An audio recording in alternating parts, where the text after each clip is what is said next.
मलाही त्यांचे फोन आले सुनील तटकरे यांचा आणि अनिकेत तटकरे यांचा की ही जागा बिनविरोध आम्हाला झाली.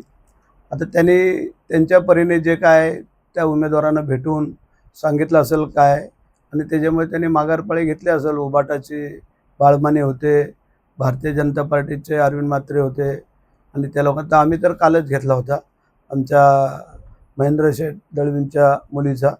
त्यामुळे आमचा जो मोठे जे काही हे होती ते आम्ही बाजूला झालो होतो. त्याच्यामुळे राहिला होता प्रश्न उबाटाचा आणि शेतकरी कामगार पक्षाचा. आता त्या दोघांनी घेतल्यामुळे ही बिनविरोध झाली असेल. तर तटकरेंना कशा पद्धतीने शुभेच्छा असतील? नाही, अनिकेत तटकरेंना म्हणजे महायुतीच्या वतीने त्यांना ती जागा मिळालेली आहे, त्याबद्दल त्यांना शुभेच्छा आमच्या. आता आमच्या ज्या ज्या ठिकाणी आहेत म्हणजे नाशिक आहे, परभणी आहे आणि ठाणे आहे, त्यानंतर यवतमाळ आहे, त्या ठिकाणचे त्यांचे जे काय अर्ज असतील त्यांनी माघारपाळी घ्यावेत. बाकीचे भारतीय जनता पार्टी असतील ते घेतील. मग एखादा काय अपवाद जर दुसरे कोण असेल तर ठीक आहे, पण महायुतीमधला कोणी उमेदवार आमचा एकमेकाचा नसावा ही आमची विनंती आहे.